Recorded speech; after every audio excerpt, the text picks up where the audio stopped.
Si aujourd'hui vous vous sentez déprimé, si aujourd'hui vous vous sentez vraiment, voilà, vous vous sentez pas bien, vous n'avez pas le moral, alors du coup, cette vidéo est faite pour vous. Vous trouverez voilà des solutions, pour vraiment aller chercher les causes de pourquoi on se sent pas bien, pourquoi on n'a pas le moral et du coup comment s'en sortir. Voilà, je vais vous donner un petit peu des solutions pour vraiment, bah, agir sur ces causes parce que les causes sont vraiment bien identifiées et comment s'en sortir.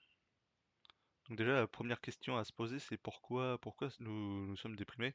Euh, bah voilà, je vais parler un petit peu de mon expérience parce que à un moment donné, il y a quelques années en arrière, sans trop savoir pourquoi, en fait, j'étais dans un état un peu dépressif. Enfin, je veux dire, j'avais pas de morale, j'étais pas très heureux en fait. Et je savais pas trop pourquoi. Et voilà, malgré les séances chez un psy, malgré tout ça, j'arrivais pas à m'en sortir. Et au final, je me rends compte qu'avec le recul, bah, c'est quelque chose qui est pas normal déjà.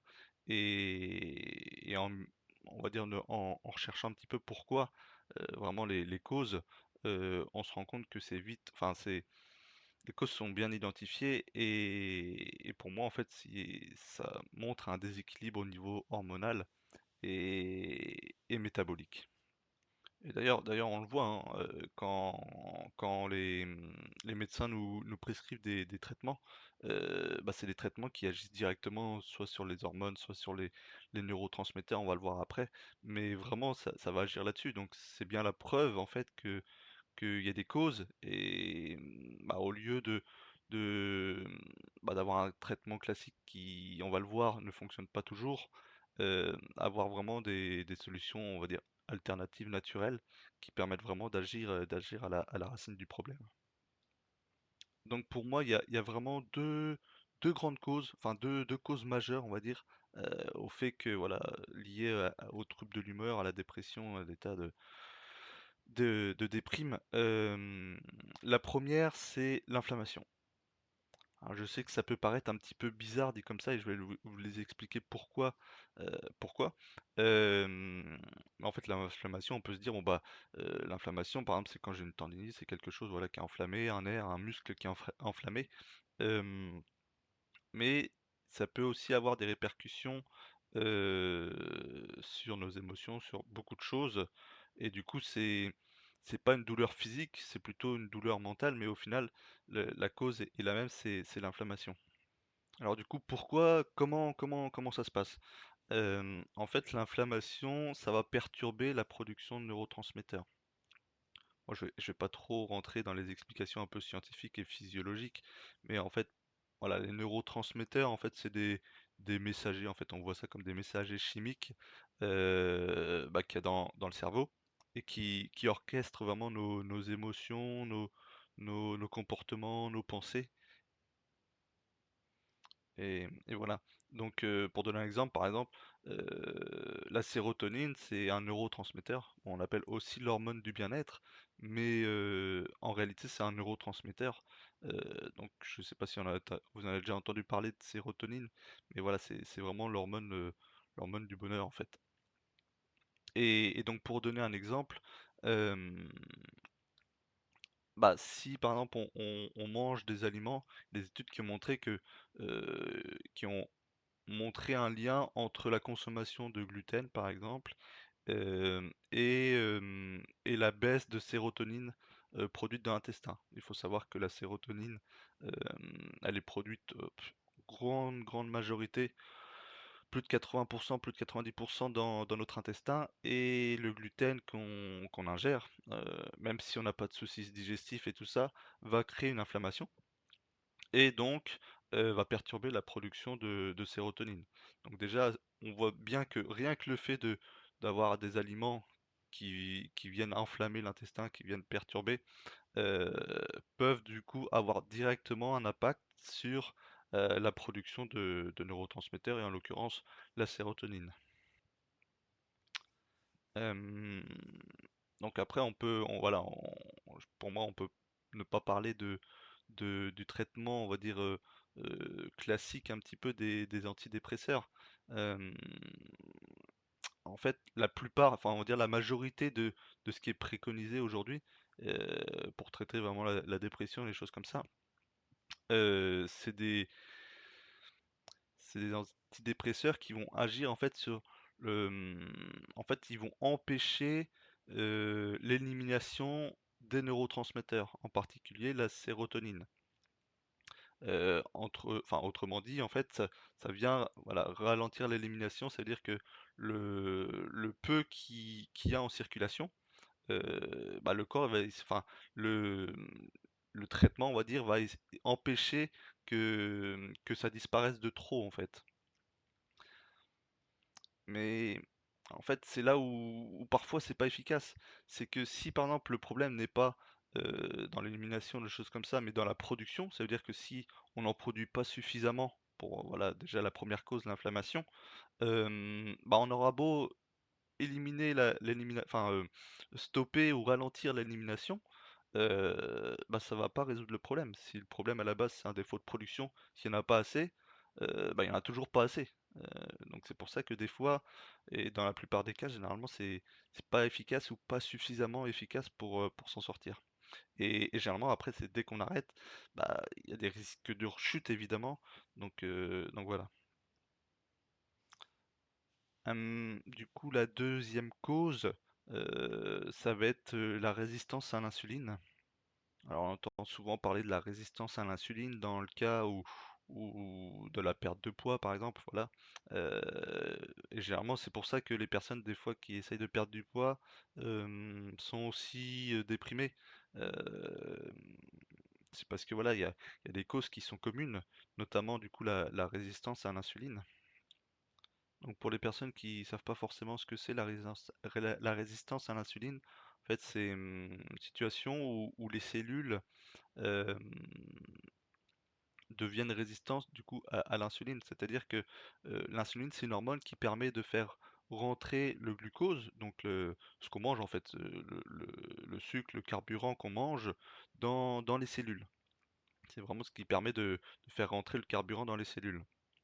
Et, et à force en fait, à force de manger bah, trop de glucides, euh, et donc voilà, les cellules, on va dire, elles sont un peu euh, en excès de sucre en fait. Et c'est comme si, moi je pense souvent à cet exemple-là, par exemple, je trouve ça assez parlant. C'est par exemple, imaginez le métro lundi matin, un métro parisien lundi matin à 8 heures. Le métro c'est la cellule et bah, la cellule est déjà remplie de sucre, elle est déjà remplie suffisamment de choses et il y a encore des gens qui essayent de rentrer. Au bout d'un moment, en fait, ça va plus être possible, en fait. Et c'est pour ça que bah, la rame du métro, c'est l'équivalent de la cellule. Dire stop, en fait, on ferme les portes, on n'en veut plus. Et, et petit à petit, comme ça, en fait, euh, bah, les cellules vont plus forcément récupérer l'énergie qui est à disposition dans la circulation sanguine parce que voilà, il y a eu trop par le passé et elles deviennent un petit peu résistantes. Euh, donc vraiment pour faire essayer d'expliquer les choses simplement, c'est que du coup on parle de cellules, que ce soit les cellules neuronales ou toutes les cellules du corps, elles vont être résistantes enfin, à l'insuline, et du coup en fait le carburant, l'énergie on va dire à disposition ne va plus pouvoir rentrer dans les cellules. Et à partir de là en fait, euh, bah, on va tout simplement manquer d'énergie. Euh, D'ailleurs, le manque d'énergie, le fait d'être fatigué, épuisé, c'est l'un des premiers symptômes qui apparaît quand il y a une résistance à l'insuline qui s'installe. Tout simplement parce que l'énergie ne rentre plus à l'intérieur des cellules. Et bah, quand il n'y a plus l'énergie qui rentre, il n'y a plus de micronutriments qui rentrent par la même occasion. Donc voilà, on finit au niveau cellulaire par être carencé et par manquer d'énergie. Et donc pour prendre l'exemple un petit peu de voilà pourquoi on est déprimé et tout ça, dans les cellules neuronales du coup, bah, quand on manque d'énergie, on manque de micronutriments, forcément bah, il y a des choses qui vont moins bien se passer. Le fonctionnement va moins bien se passer. Et donc on aura tendance à avoir des comportements un peu bizarres, notamment dépression, voilà, tous les symptômes liés à l'humeur, par exemple. On parle de dépression, mais on parle aussi d'irritabilité, le fait d'être de mauvaise humeur, le fait de pas avoir le moral, et toutes ces choses en fait sont liées. Et dernière petite chose sur laquelle je voulais insister, c'était sur le BDNF. En fait, bon, je vais essayer d'expliquer les choses simplement. C'est une substance, une protéine, on va dire, euh, qui est produite dans le cerveau et qui est directement reliée en fait à l'équilibre émotionnel. euh, émotionnel. Elle protège contre les troubles de l'humeur, donc irritabilité, déprime et tout ça. Et elle améliore aussi sa capacité à gérer le stress. Donc pour moi, c'est bon, c'est pas j'aurais peut-être pu le mettre en troisième cause, mais voilà, ça en est pas franchement une parce que euh, bon voilà. Mais voilà, c'était quand même important d'en parler et on va voir tout de suite du coup après dans les solutions à mettre en place. Voilà, qu'est-ce qui favorise une augmentation bah, du BDNF? Qu'est-ce qui favorise vraiment la chute et le fait que du coup bah ça se passe moins bien. Voilà, c'était juste pour mettre un petit peu les bases. C'est vraiment retenez juste que c'est lié voilà, à l'équilibre émotionnel, le fait de se sentir bien dans sa tête. Euh, voilà. Donc concrètement, du coup, comment on s'en sort en fait? Comment on sort de cette situation? Euh, Bah déjà, voilà, on a identifié les causes. Euh, Maintenant, voilà, n'hésitez pas surtout à mettre sur pause parce que là je vais vous donner beaucoup d'informations sur voilà bah, l'aspect un peu hygiène de vie, qu'est-ce qu'il faut mettre en place pour agir sur ces causes et qu'est-ce qu'il faut concrètement voilà, mettre en place. N'hésitez pas à mettre sur pause, aller chercher un papier, un crayon, parce que voilà, ou regarder la vidéo plusieurs fois, en tout cas à partir d'ici, pour vraiment voilà, avoir toutes les informations nécessaires et que voilà, le but c'est vraiment que c'est pas juste regarder la vidéo et puis bon bah voilà. Le but c'est que vous puissiez mettre peut-être une chose, deux choses en place. Je vais vous parler les choses les plus importantes quand même, celles qui auront le plus d'impact. Et le but c'est que vous ayez effectivement des résultats en fait. Donc déjà, la chose, on va dire, la plus importante pour moi à mes yeux, euh, c'est l'alimentation cétogène. L'alimentation cétogène, elle va permettre de vraiment agir sur les deux causes, que ce soit sur l'inflammation et que ce soit sur la résistance à l'insuline. Parce que voilà, la résistance à l'insuline, c'est vraiment bah, un excès de glucides en fait, un excès de glucides dans l'alimentation. Donc pour vraiment inverser le processus et ouais, inverser le processus, bah, l'alimentation cétogène reste le plus efficace et de très très loin. Et l'alimentation cétogène est aussi bah, une alimentation, on va dire, très anti-inflammatoire. Pour moi, c'est la plus anti-inflammatoire qui soit. Donc c'est vraiment celle que je recommanderais à 100%, quoi. Voilà, le fait de réduire les glucides sont pro-inflammatoires, donc, euh, donc voilà, ça va réduire l'inflammation, etc., etc. En agissant aussi sur la résistance à l'insuline, forcément on aura des résultats sur notre bien-être mental, sur voilà, le fait d'être de meilleure humeur, mais aussi sur tous les symptômes associés à la résistance à l'insuline, donc que ce soit bah, pour perdre du poids, que ce soit pour les symptômes liés à la ménopause, liés euh, beaucoup d'autres symptômes, voilà, que ce soit aussi OPK, endométriose, vraiment plein de symptômes, bah, que ce soit l'hypertension aussi, voilà, beaucoup de symptômes liés à la résistance à l'insuline vont se retrouver améliorés, si ce n'est bah, totalement inversés en fait. Et en fait, en passant en alimentation cétogène, euh, voilà, je disais tout à l'heure que les résistantes, elles étaient résistantes à l'insuline. Et du coup, on pouvait plus faire rentrer les micronutriments, bah, une source de carburant, de l'énergie. Et c'est pour ça que voilà, on se sentait fatigué. Et du coup, ça avait aussi un impact sur le fonctionnement des cellules. En fait, en passant en alimentation cétogène, euh, on va produire d'autres substances, en fait, un autre substrat énergétique, une autre forme d'énergie.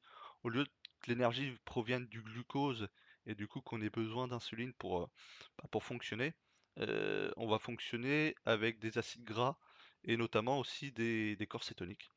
Et les corps cétoniques, notamment pour le cerveau et tout ce qui est ouais, neuronal, en fait, c'est la substance préférée du cerveau.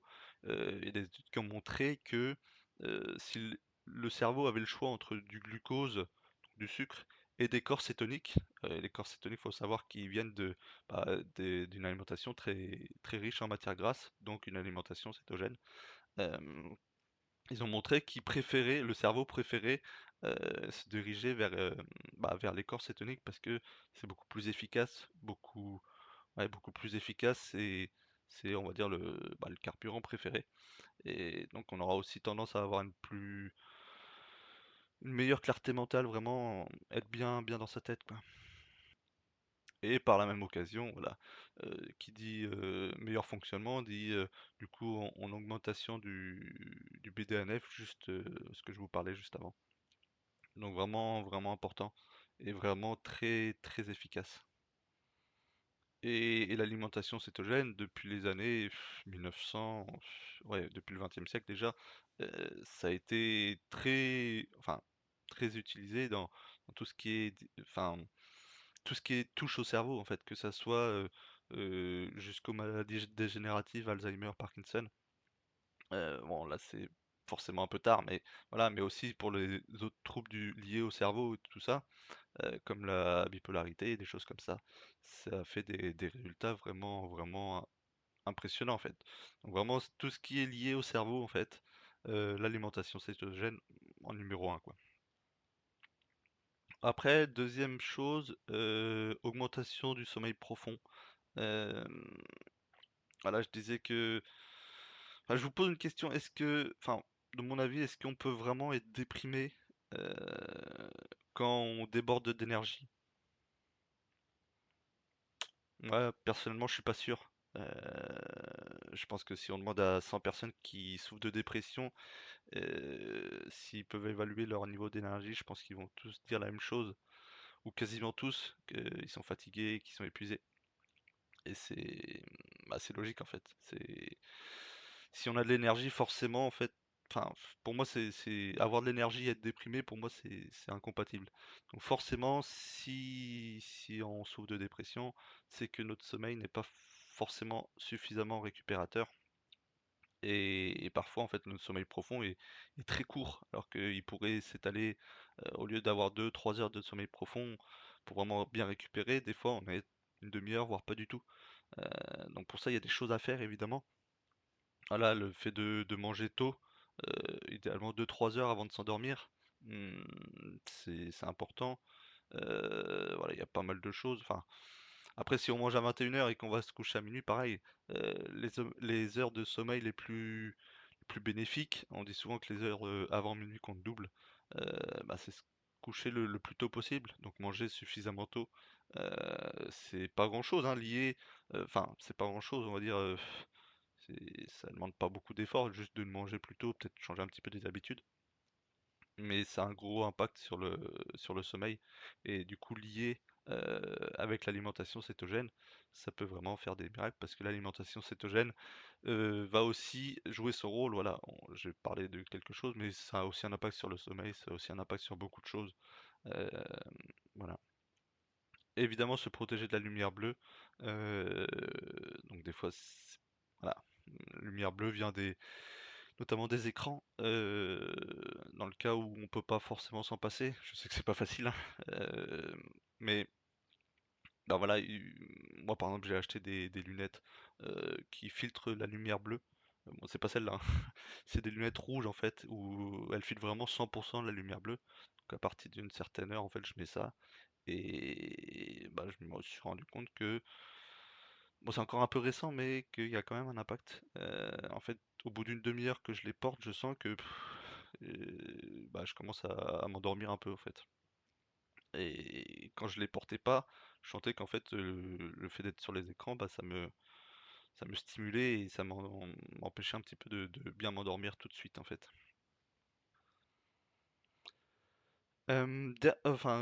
Troisième chose qui est aussi en lien avec le sommeil, bah, tout est vraiment imbriqué, hein, je veux dire, là, je sépare un petit peu les choses, mais tout est vraiment imbriqué. Prendre la lumière du soleil, extrêmement important. Heu, Bah, je pense qu'on l'a tous déjà expérimenté au moins une fois, bah, quand on se lève et qu'il fait super beau dehors ou que c'est l'été, forcément en fait on se sent bien, par rapport à une journée d'hiver où il fait gris, il pleut, il vente, heu, bah, forcément notre humeur en fait elle est perceptible tout de suite. Enfin je veux dire, l'écart en fait elle est très, très perceptible. Hem donc, vraiment c'est important de s'exposer à la lumière, même si en été enfin en hiver pardon, en hiver elle est forcément moins, c'est quand même important. Notamment parce que le rien que le fait de s'exposer à la lumière, hem, en fait le spectre de la lumière va agir sur, bah, en fait le fait d'être à la lumière, ça va agir sur les récepteurs qu'il y a dans les yeux et en fait, on va produire de la mélatonine rien que en étant à la lumière. Donc ça va favoriser un bon sommeil. Et après, voilà, en hiver forcément, le lien entre la vitamine D et notre humeur est clairement établi. Et pour moi, en fait, c'est si on est en France, ou à des latitudes à peu près pareil, similaires, pour moi, c'est au moins 6 mois de l'année, on devrait tous se complémenter en vitamine D, parce que des niveaux trop bas, de vitamine D, a un impact vraiment négatif sur l'humeur et donc sur la dépression. Et dernière chose, le sport. Le sport, pour moi, c'est le plus efficace et le plus rapide, du moins à court terme. Enfin, voilà, c'est vraiment à court terme, dans le sens où, bah, par exemple, le jour où j'avais pas trop le moral et tout ça, on ressent vite ou même forcément enfin, dans le sens où après une bonne séance de sport, on se sent mieux en fait. Si vraiment on s'est donné, on a fait moi je suis vraiment partisan des séances de sport, vraiment à haute intensité, heu, donc intenses mais courtes, hem, bah, c'est là où on a les meilleurs résultats et en fait, on se sent bien tout de suite, tout simplement parce que le sport va libérer des hormones de bien-être, voilà, on parle de sérotonine, on parle aussi de dopamine, pardon, qui vont, voilà, favoriser vraiment un état de bien-être. Et évidemment, le sport, ça va réduire heu, le cortisol qui est l'hormone du stress et quand il y a trop de cortisol, quand on est trop souvent stressé et tout ça, ça va réduire la production de sérotonine, donc forcément, voilà, on va moins bien se sentir. Donc c'est pour ça que le sport, pour moi, c'est très bonne chose à faire, au quotidien ou du moins le plus souvent possible.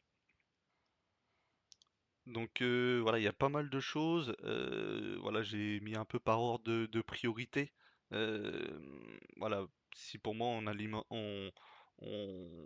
mange, enfin, on n'agit pas au niveau de l'alimentation, on aura vraiment des difficultés à avoir des résultats sur, bah, c'est sur le long terme et sur, vraiment agir à la racine, c'est-à-dire sur les 2 causes, l'inflammation et la résistance à l'insuline. Même si on dort un peu mieux, si on prend la lumière, qu'on fait du sport, mais que à côté de ça, l'alimentation ne suffit pas. Enfin, l'alimentation ne on fait rien au niveau de l'alimentation. Ça m'étonnerait qu'il y ait des résultats vraiment perceptibles et vraiment durables. Pour moi, c'est vraiment un ensemble de choses. C'est pour ça que voilà, hem pour moi, enfin, quand j'accompagne des personnes, hem, bah, si elles souffrent de dépression, des choses comme ça, c'est vraiment enfin, même pas que, hein. En général, c'est vraiment tous les piliers, en fait. C'est l'ensemble qui va être, qui va être puissant et qui va amener des résultats vraiment. On a beau être champion du monde dans un domaine, si tous les autres trucs, bah, c'est pourri, Heu, bon, on n'aura pas des résultats très bons. Même si on est champion du monde de l'alimentation, mais qu'on dort mal, hem, ça va être compliqué aussi. Donc c'est vraiment un ensemble. Vaut mieux être un peu moins bon dans chaque domaine plutôt que excellent dans un et négliger totalement les autres. Ouais, j'espère que ça vous aura donné des clés. Surtout n'hésitez pas à revenir un petit peu sur bah, sur les solutions, tout ça. Si vous avez des questions, surtout n'hésitez pas. En tout cas, merci d'avoir écouté la vidéo. J'espère vraiment qu'elle vous aidera. Et puis voilà, si vous avez des questions, surtout n'hésitez pas à les mettre en commentaire. À bientôt.